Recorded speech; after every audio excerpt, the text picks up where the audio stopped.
After months of reluctance, Western allies, they're finally providing Ukraine with battle tanks. United States and Germany have announced plans to send Ukraine dozens of advanced battle tanks. Amid mounting pressure, the German government on Wednesday agreed to send Leopard 2 tanks to Ukraine. It's seen as a game changer by Ukraine on the battlefield. Germany was initially going to provide 14 Leopard 2 tanks from its inventory. This decision was earlier stalled by the German government as it was wary that the move could prompt Russia to further escalate the war. According to German officials, the tanks could now take 3 to 4 months to be ready. Hours after Berlin's announcement, President Joe Biden also announced that the United States is going to supply 31 M1 Abram tanks worth $400 million to Ukraine. The United States itself was wary of deploying one of the most powerful and difficult to maintain U.S. tanks to Ukraine. This decision now comes in a bid to persuade Germany to provide Ukraine with its more easily operated Leopard 2 tanks.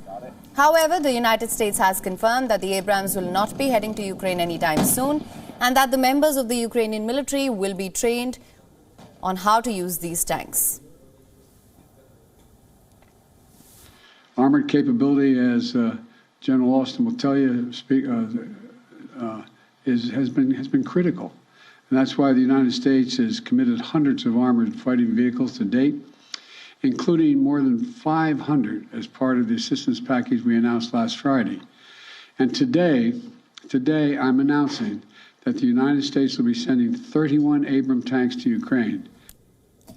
Now there has been strong reaction from the Kremlin against the move by the United States and the German government.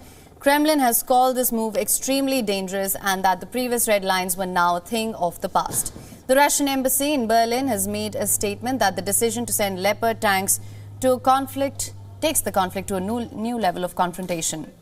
Kremlin spokesperson Dmitry Peskov has commented that the Western allies send Ukraine tanks. This ends the prospects for entering diplomatic talks. Russian President Vladimir Putin is yet to speak on this matter publicly. Meanwhile, Ukrainian President Volodymyr Zelensky has hailed the decision and has said that the key to supplying tanks for Ukraine's war effort was speed and sufficient numbers. Zelensky also said that he'd spoken to NATO Secretary General Jens Stoltenberg and has also called for supplies of long-range missiles and aircraft.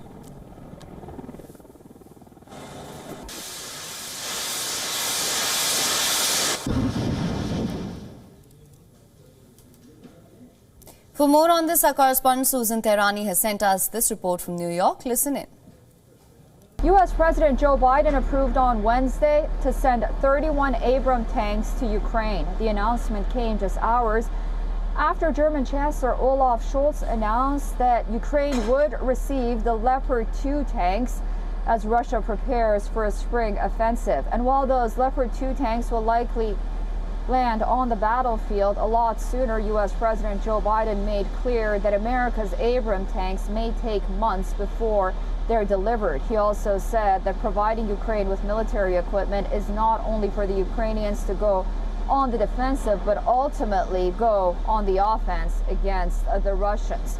Meanwhile, senior defense officials told reporters on Wednesday that between the tanks supplied by the United States, the UK, Germany, the Netherlands, as well as France and Sweden, along with tank shipments to be announced by other EU member states, Ukraine will have, quote unquote, hundreds of tanks at its disposal. Ukraine said thank you very much. Now, how about providing us with the much needed 4th generation fighter jets? Susan Tehrani reporting from New York for WION World is One. Now, for more on this, we're being joined by John Irath live from Washington. Irath is the Senior Policy Director for the Center for Arms Control and Non-Proliferation. Thank you so much for joining us. Thank you very much, and a happy Republic Day to all my friends in India. Thank you. My first question to you, battle tanks to be sent to Ukraine to assist in its defense against the Russian offensive. Do you think this latest weaponry will prove to be of significant help to Ukraine? The tanks that are being provided are an improvement over what Ukraine has had thus far and would certainly make Ukraine's army more capable on the battlefield. But the real importance of this decision is symbolic. For the past 6 months and more, we've seen a very consistent strategy from Russia that has been aimed at persuading Ukraine that it's too much to keep fighting, and persuading the countries supporting Ukraine that it's better to stop doing so and stop the fight and allow Russia to lock in the gains that it has made through its aggression, to reward that aggression in a way. So this is a very clear signal to Russia that Ukraine is in the fight, that it is going to continue, and that there is going to be no easy way for Russia to gain the territories it is currently occupying. That's really the significance of this decision. Right, absolutely. Now, we've heard the comments from Moscow. Do you think this is going to affect diplomatic talks or any negotiations going forward? There have been no negotiations thus far. What Russia is saying is that it is not willing to do that which it was not doing. Right. Right. Now, we've also seen that Germany has been reluctant to send tanks to Ukraine. What do you think has triggered this shift then?